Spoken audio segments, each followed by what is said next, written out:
what I'm seeing at the moment. This is hilarious. There's a poll in the chat at the moment. Please make sure you get involved about where you think Manchester United may finish this season. There's a lot of discussion about them being in the mud. Yes, they certainly are in the mud.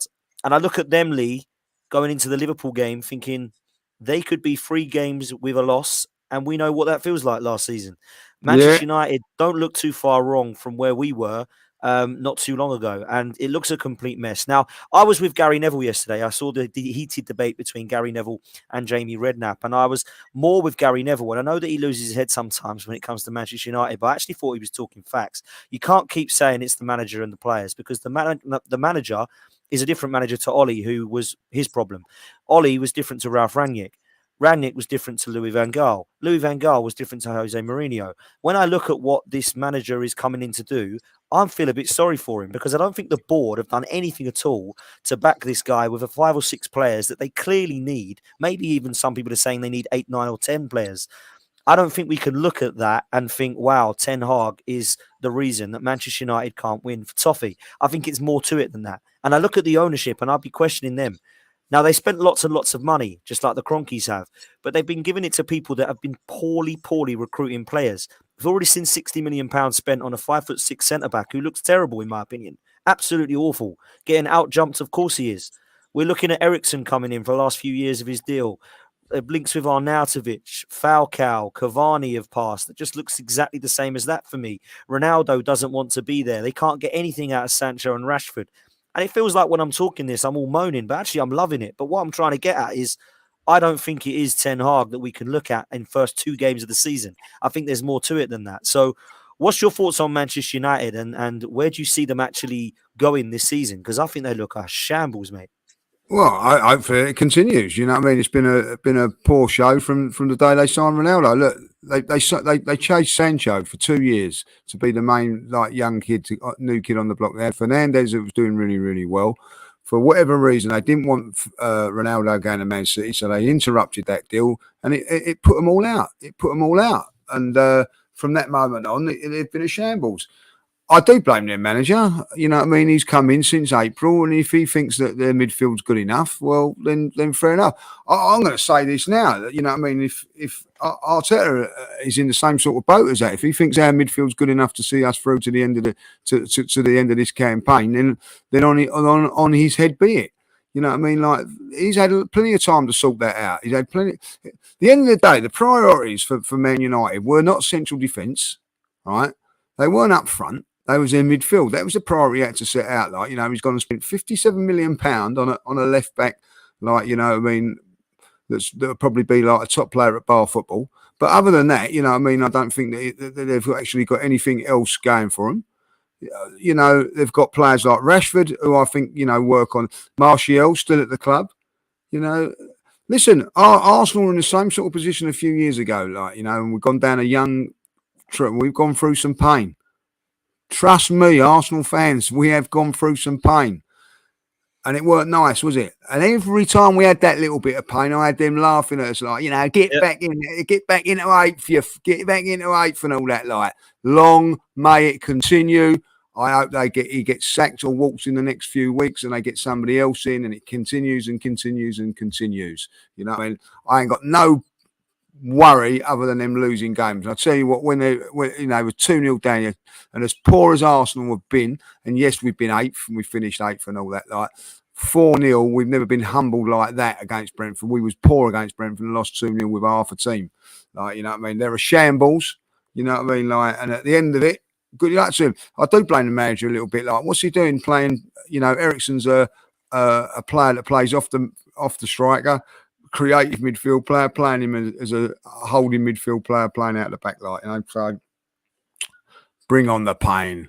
Yeah, I do feel a bit like that as well. What do you predict? Pain. I love it. I love it. Yeah, I must admit, Tom, I'll come to you because I hope it continues as well. I think it's hilarious.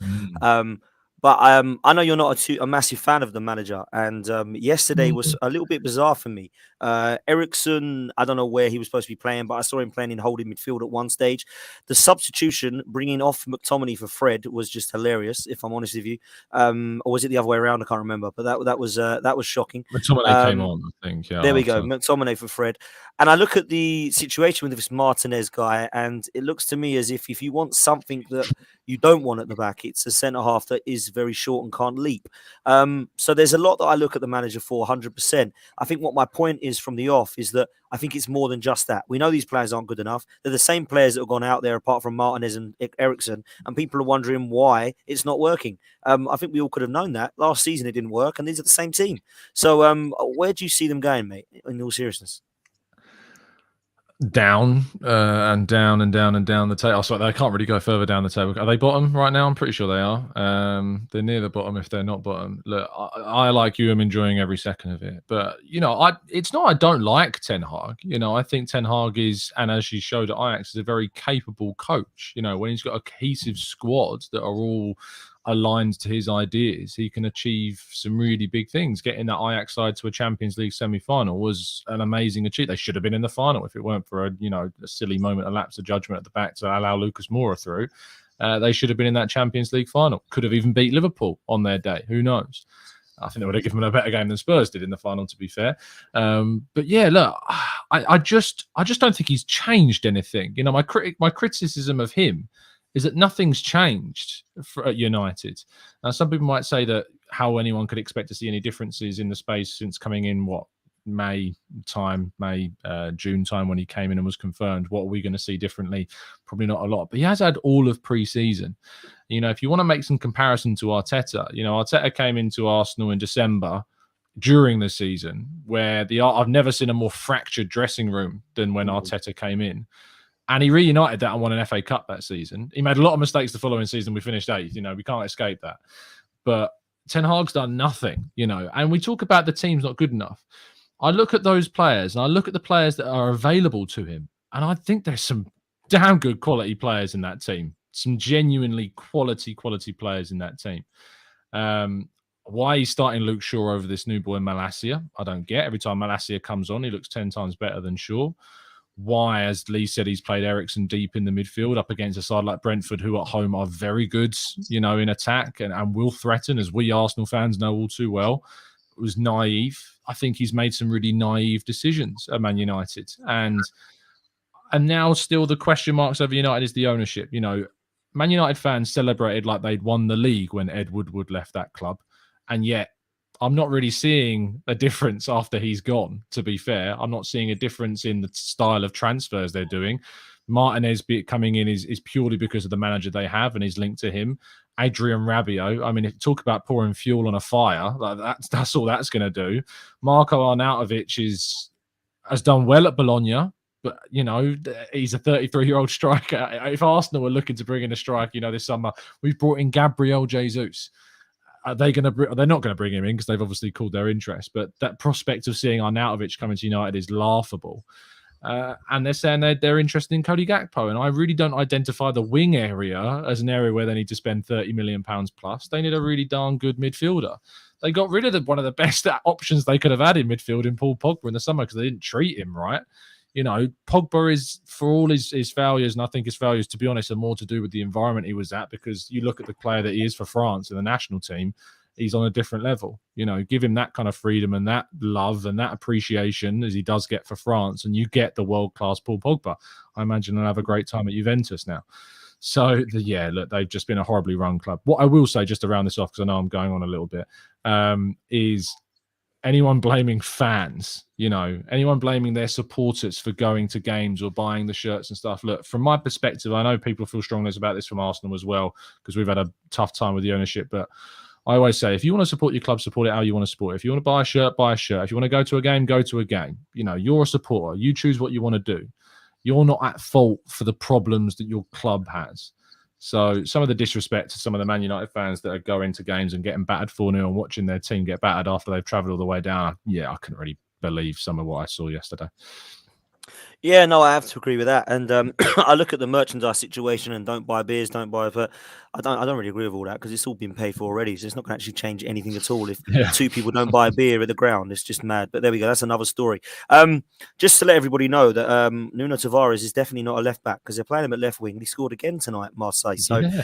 he definitely needs to be a left winger, doesn't he? Well played, Nuno Tavares. I hope it goes well Same for amount him. of goals as And he can Messi come back. this season. Yeah, madness. There we go. Lee, I want to come to you quickly, but before I do that, I just want to give a round up on the Man United stuff. I really do believe that there was a great picture or a meme the other day that I saw of a very highly intoxicated Rod Stewart drawing the balls out of the draw for one of the cup draws years ago, and it said something along the lines of "This is Manchester United's next transfer target being pulled out," and it really reminded me of a team that have not got, or a club that have not got a plan at the moment.